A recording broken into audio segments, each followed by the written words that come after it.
నరసింహస్వామి దేవస్థానం ఎర్రవరం.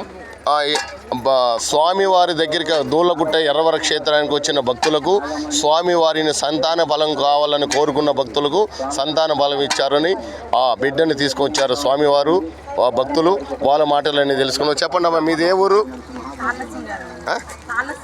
తాళ్ళసింగారం తెలంగాణ. మీరు స్వామి దగ్గర వచ్చి మొక్కొని వెళ్ళారా? స్వామి పిల్ల సంతానం కావాలని మొక్కొని వెళ్ళారు, సంతానాన్ని ఇచ్చారు. శ్రీ బాల ఉగ్ర నరసింహ స్వామి సంతానాన్ని ఇచ్చారు. జై నరసింహ. ఏంటమ్మా? సంతాన ఫలంగా స్వామివారు సంతానాన్ని ఇచ్చారు శ్రీ బాల ఉగ్ర నరసింహ స్వామి. ఇక్కడ భక్తులు కూడా విశేషంగా శుక్రవారం, శనివారం, ఆదివారం ఈ వారాలలో విశేషంగా వస్తున్నారు. ఇక్కడ భక్తులు కోరిన కోరికలు ఇస్తున్నారు. దూళ్ళగుట్ట ఎర్రవర క్షేత్రంలో సుబ్రహ్మణ్యేశ్వర స్వామి, ఇక్కడ ఆదిశేషుల వారు. ఇక్కడ భక్తులు ఏ కోరిక కోరుకున్నా ధర్మబద్ధమైనటివి స్వామివారు ఇస్తున్నారు. నమ్మకం ప్రధానం.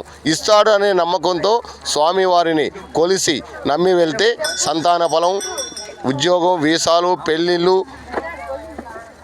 మాటలు రాని వాళ్ళకి మాటలు ఇస్తున్నారు. కనుక భక్తులకు నమ్మకం ప్రధానం. శ్రీ దూళ్ళగుట్ట ఎర్రవర క్షేత్రం, భూలోక వైకుంఠం, గర్భాలయం, తిరుపతి ఎర్రవర స్వామి యూట్యూబ్ ఛానల్ సబ్స్క్రైబ్. జై నరసింహ డైలీ అప్డేట్. దూళ్ళగుట్ట సమర్పణ.